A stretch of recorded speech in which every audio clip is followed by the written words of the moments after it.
Media literacy time. Class is in session. Did you hear the news? Meghan Markle be potentially running for president in 2028 or something. This is from the Daily Mail. First of all, Ephraim Hardcastle. Perfect, quintessential British name. That's about the only thing I like about this article. This photo's intentional. Headline reads, Joe Biden's political activist sister Valerie has endorsed Meghan Markle for the White House. Ready for this opener?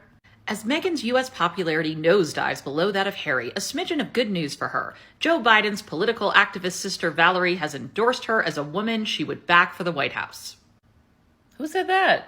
Who said that? We don't know because it's not in quotations and it doesn't link to anything where Valerie said this. Despite having never stood for election, the former TV actress is topping a poll of Democrats asked which woman they would vote for. What poll? Where? How was it conducted? How was the question asked? We're just supposed to believe you. Okay. Apparently she ties with Vice President Kamala Harris and is ahead of Hillary Clinton. Again, where is this poll? Where is the quote from the woman that you purport to say that she endorsed Meghan Markle for the White House? So, of course, I didn't stop here. So I did a little search using some of the keywords that the Daily Mail had used in their piece to see who else was covering this story.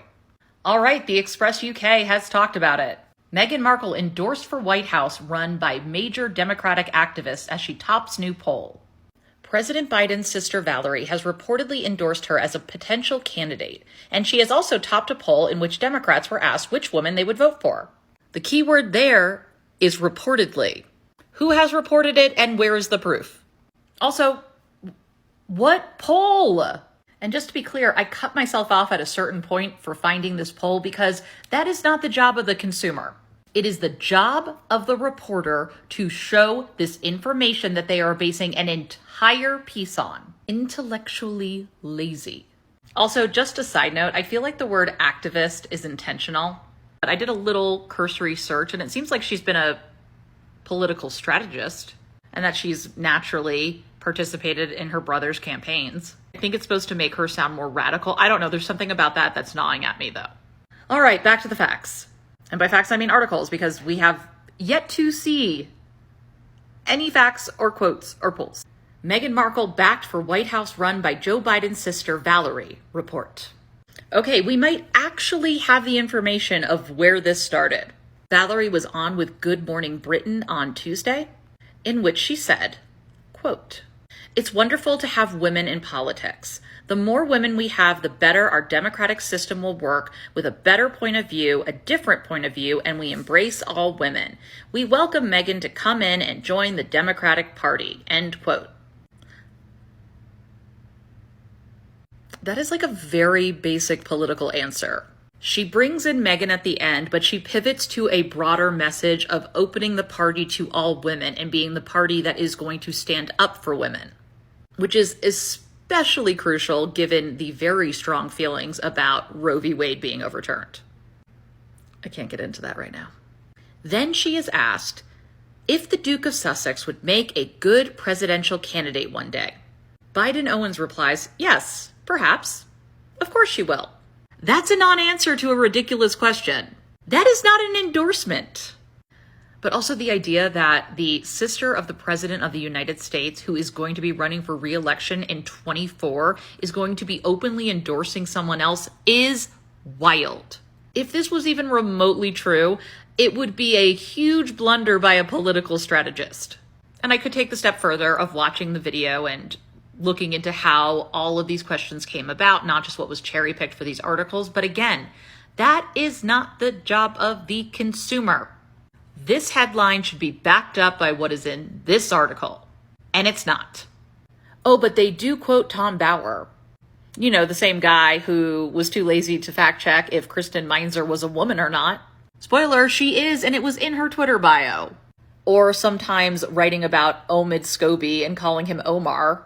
Yes, the impenetrable facts that come from Tom Bauer. What did he say? In March 2021, investigative journalist Tom Bauer, who is writing a forthcoming unauthorized biography of Markle, said he believes it is likely the former actress will try her hand at politics.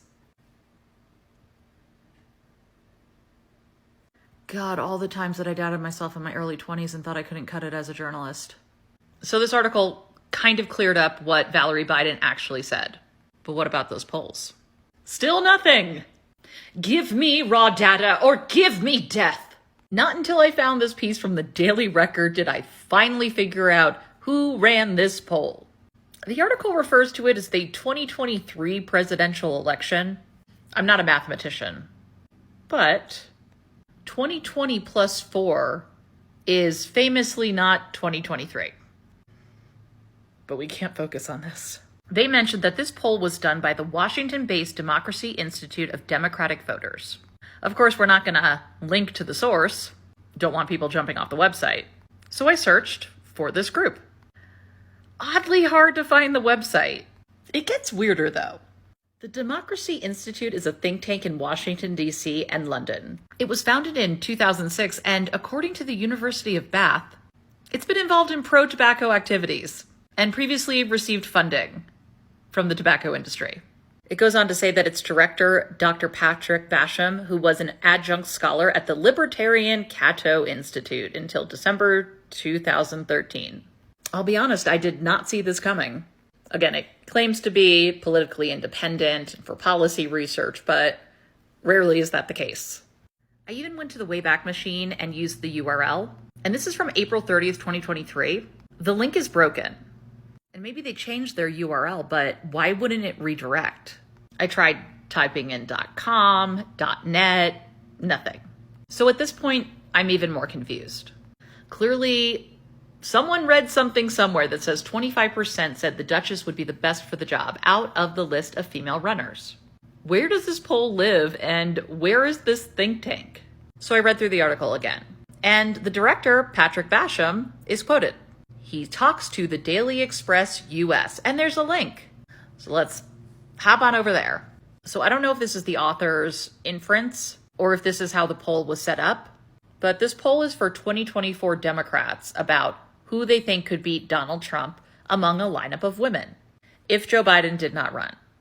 And this is where we find out that this was exclusive polling by the Democracy Institute for the Daily Express. Ha!